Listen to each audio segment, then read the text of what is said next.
Welcome back. Today we're continuing our Necromancer run and seeing how this strategy will hold up in caves and the Dwarven city. I'm quickly running back to prisons here, crafting a potion of divine inspiration to get another 2 talent points.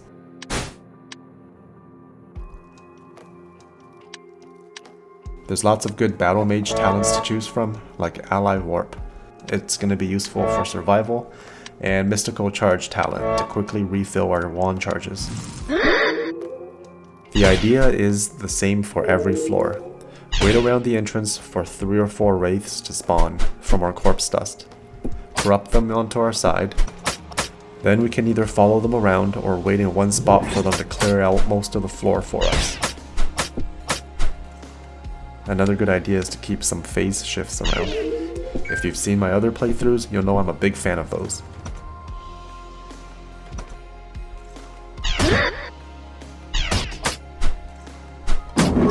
That's hit pretty hard. It's not an ideal situation, but we can use shield battery to take some hits.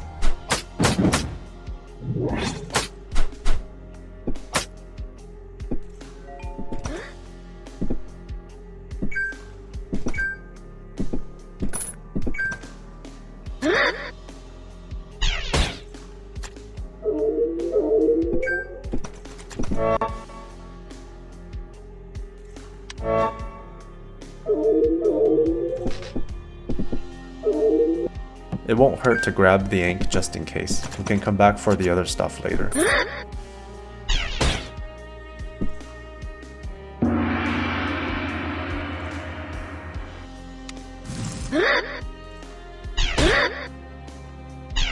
The wraith get harder to corrupt the lower into the dungeon we go. It's important to upgrade our wand and keep up with the floor number.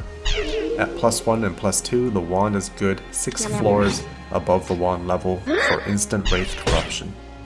At a +3, +4 wand, you add 7 floors to the wand level. +5, +6, you add 8 floors, and so on. We have a +4 wand currently, so add 7 levels and it's good until floor 11. That's why on the previous floor, it was still 1 hitting wraiths, but now we're on floor 12, so it needs 2 hits.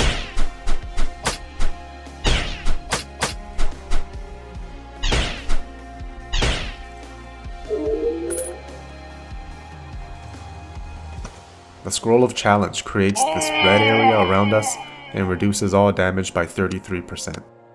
It's a good option in normal games to help level up the Chalice of Blood, but we're doing a 9 challenge run, so we're not going to be leveling it up too much.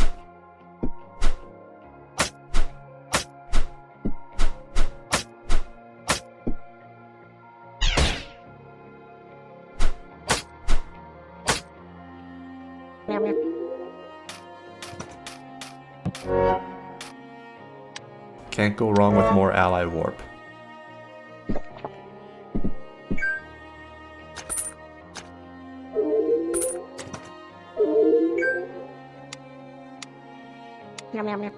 A +5 wand means we can now insta-corrupt wraiths up to floor 13. Once again, it's 5 + 8.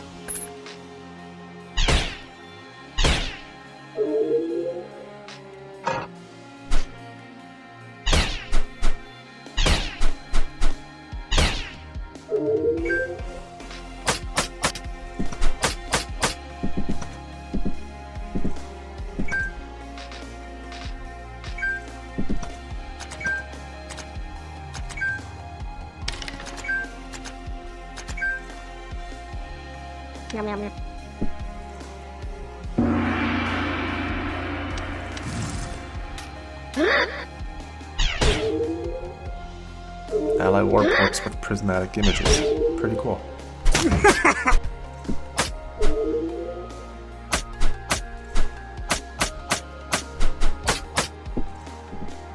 Shout out to T-Flop who left this tip on the last video. The alchemy pot always spawns in intervals of 5 floors. The last alchemy pot was floor 8, so as predicted this one was floor 13, so thank you for that one. Beacons are a good idea if you're finding a lot of teleportation scrolls. It's a lot more expensive to craft in comparison to phase shifts, though it's not a bad idea to have a second panic button in our back pocket.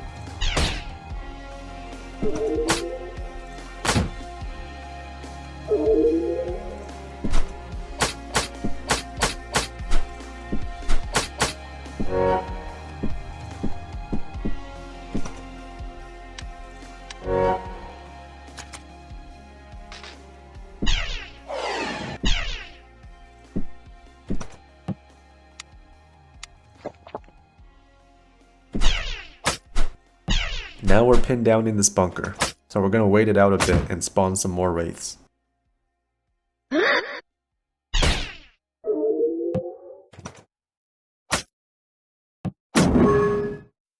Okay, that was dumb. Not sure what the logic there was. So it's a good thing we've got quite a few invisibility potions.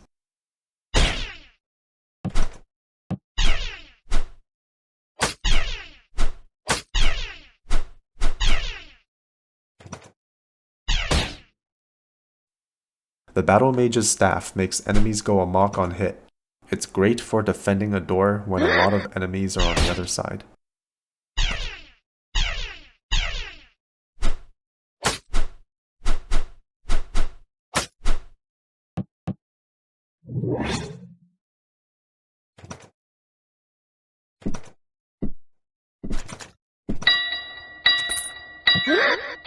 We don't have 2 of any item for the blacksmith to combine, so I'm just gonna skip this quest.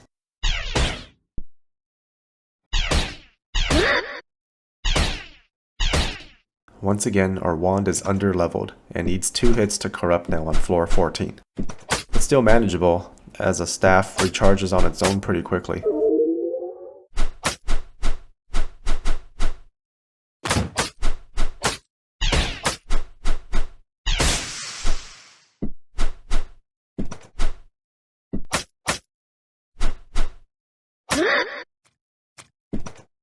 Hourglass is always welcome. Arguably the 3rd or even the 2nd best artifact, depending on your challenge is active.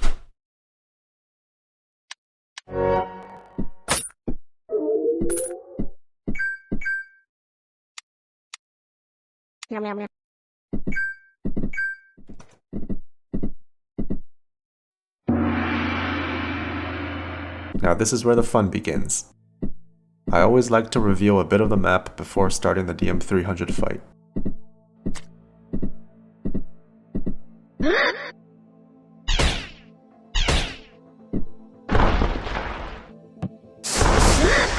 I also like to hide and rest in the pylon rooms. It's free healing.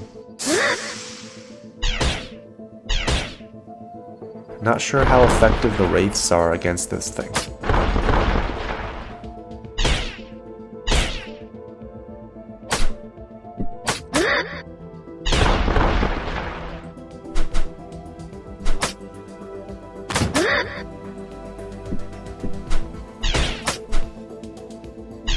Yeah, they're not as effective as I'd hoped they'd be. The toxic gas one-hits them, and they also get paralyzed by falling rocks. Most of the damage will still have to come from our own weapons.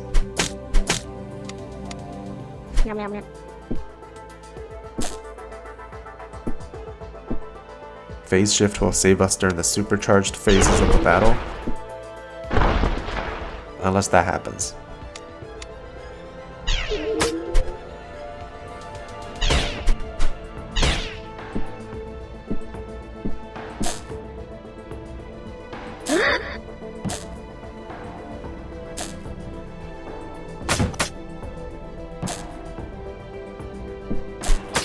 Stones of Fear also work.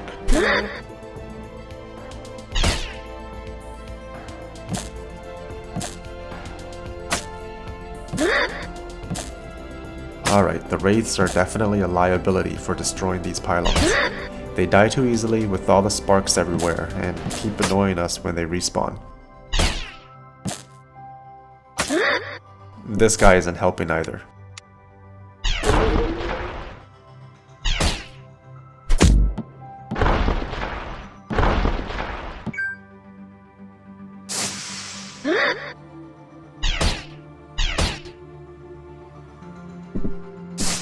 It's impossible to fight it when it's stuck in a pylon room, so now we'll just have to risk our life saving this piece of scrap.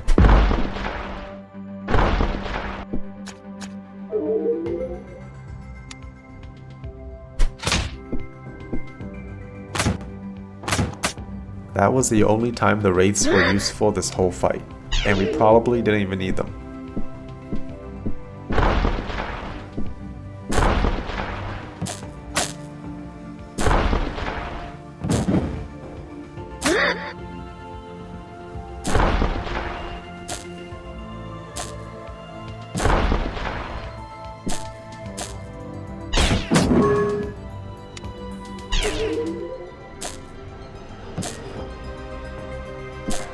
Can you not?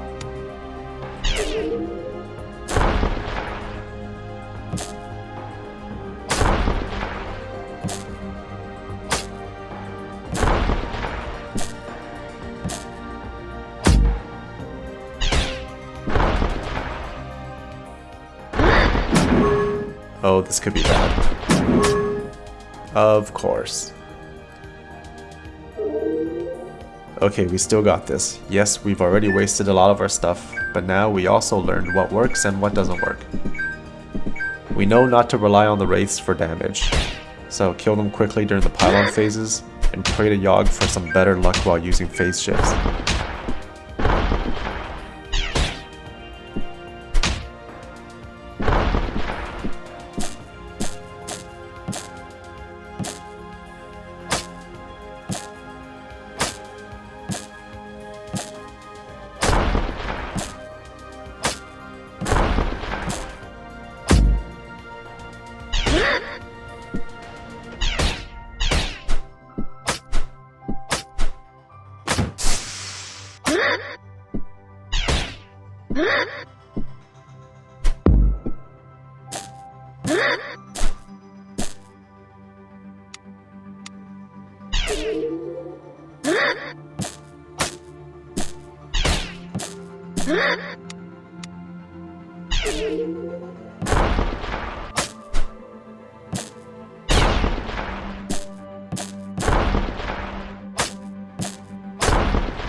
And just gonna power right through it here.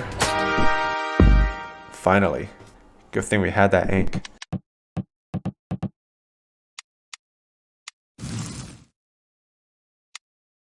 Flow is the better enchantment, but we're not gonna use it, as the whole reason for doing this run is to try different strategies that don't rely on speed enhancing equipment.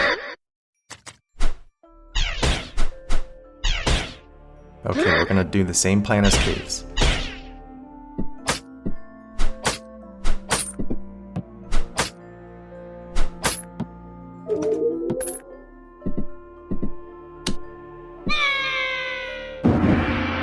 I was moving too quickly here and didn't realize the pitfall trap until it was too late. We could have escaped with the hourglass, but the only thing we can do now is to use it for the stasis ability and negate the fall bleeding.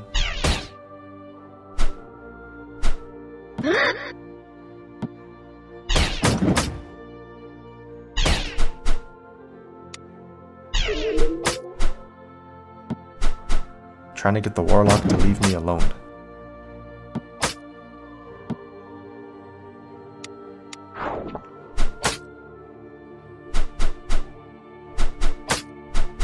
Come on, Ghost.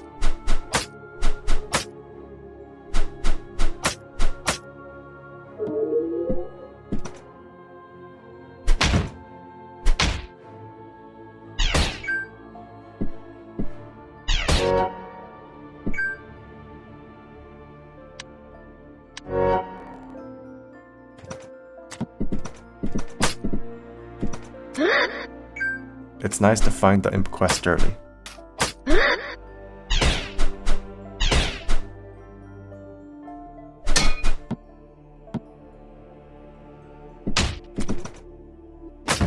The one reason we don't ever need to worry about wand charges is because the wraiths are also a source of wand recharging due to the battle mage abilities.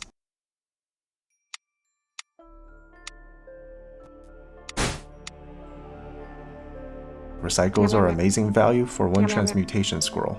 Being able to reroll potions and scrolls 12 times can help to reduce randomness in our runs.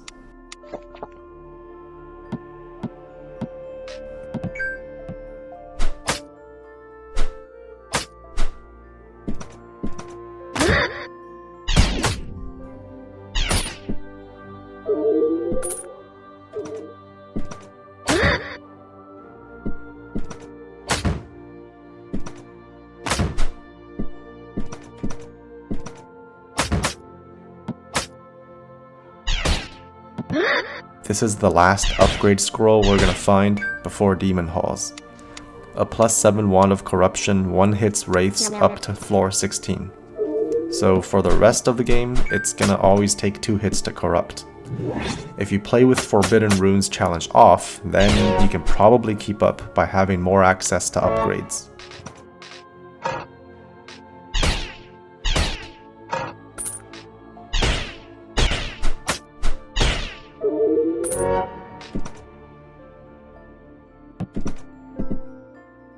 I'm gonna speed through this floor since we already fell down here once and cleared out most of it.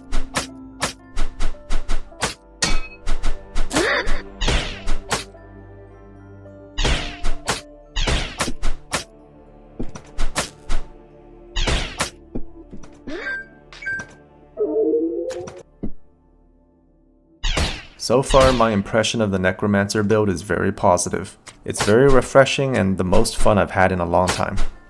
Its downside is it's very rare to get all the necessary items. Early game, you're basically surviving off the Wand of Corruption alone, which isn't too difficult. And then once you've got the full build, then it's the same idea for every floor. Where it kind of falls apart is on the boss stages with AoE damage, meaning area of effect, abilities. The Wraiths die too quickly and make those fights harder rather than easier. Example, Tengu Phase 2 had too many traps, so Wraiths were useless there. Same with DM300 and its toxic gas plus the spark traps. On the flip side, the Wraiths do the best when there aren't any of those things. So Tengu Phase 1 was perfectly fine, and I predict the same for the Dwarf King fight. Even though the Golem and I were both one tile away from the disintegration trap, it considers the target directly to the left, right, up, down directions, closer than the corner tiles. That's how we can confidently trigger the trap without fear of death.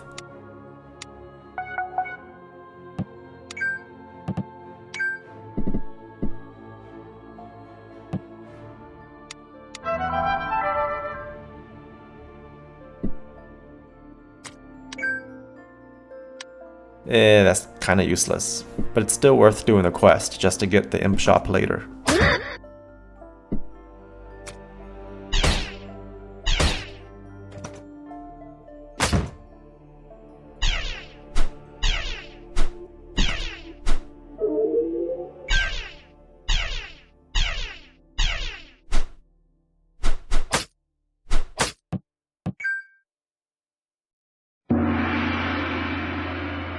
I'm gonna cut this floor pretty short for the video since there's nothing really new to show you.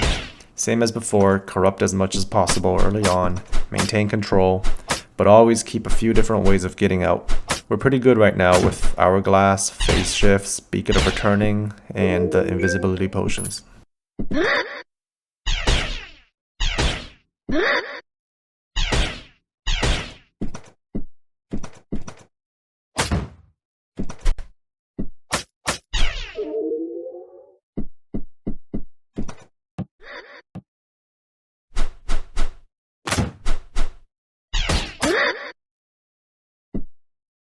I'm honestly not sure what happened there with that golem.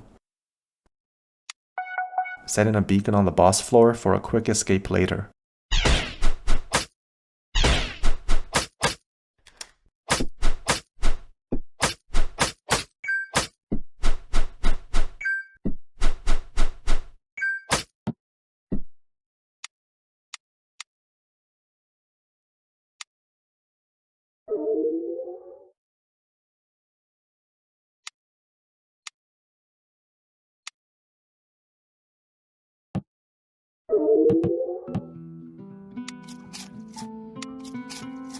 I really like to carry the Potion of Stamina. It increases movement speed for a good amount of time. It's reasonable to have a few just for boss fights, especially since the Dwarf King's throne room is so small.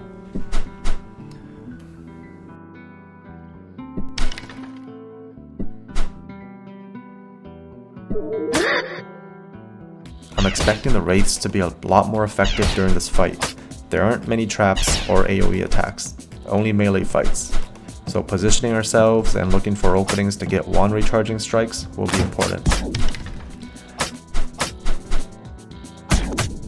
Warlocks are still really annoying. The good thing is our staff will trigger a mock on them, and there are plenty of other targets for the Warlock to go after.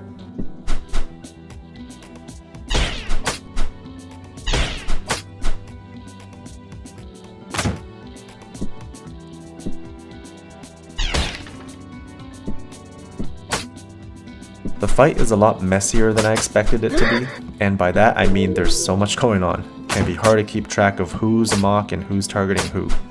It's a good thing though. I think our goal is to cause as much confusion and infighting as possible. We don't want to be in a situation where we have no allies left.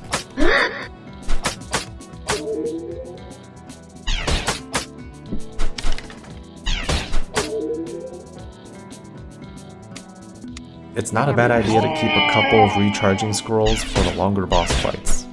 Stones of Shock would also do the trick here, since it recharges you based on the number of targets hit.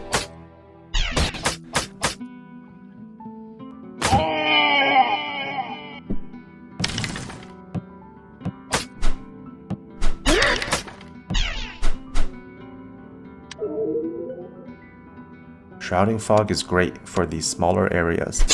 It creates much needed cover, and in this scenario, it's a lot more useful than invisibility potions, as it lets you keep fighting, using items while remaining unseen. The only way they can see us is if we're literally on the tile next to them. Don't expect it to make you untouchable, it's more about mitigating damage as we try to get their numbers down.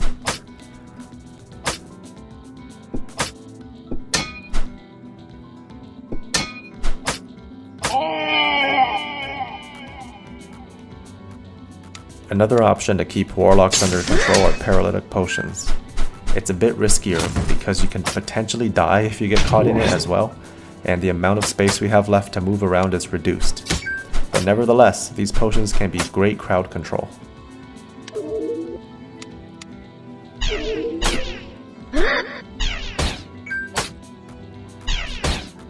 Phase shifts also pair well with paralytic gas on the field. We have a good chance of teleporting the enemies into the gas cloud.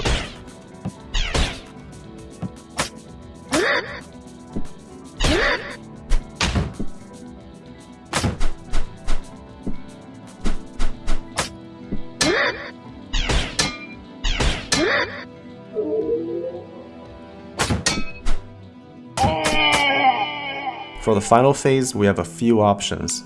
We could use another Shrouding Fog or Stones of Aggression, but we have to wait for enough enemies to spawn and be close enough to the king to use aggression more effectively. It's also pretty important to stay in range of the king, because the worst thing is being surrounded by his minions and cut off, having no way of hitting the king with a stone.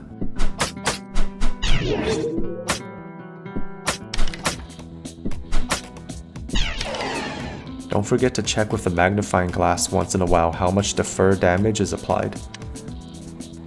He has 78 deferred and only 47 HP left, so all we really have to do is wait it out now. Hourglass makes that really easy to do. Come on B, just let me have a crown already. The Elemental Blast armor ability is extremely powerful with a Staff of Corruption. It makes everyone within range go amok. It's very useful for times when we get surrounded or if we need some time to retreat.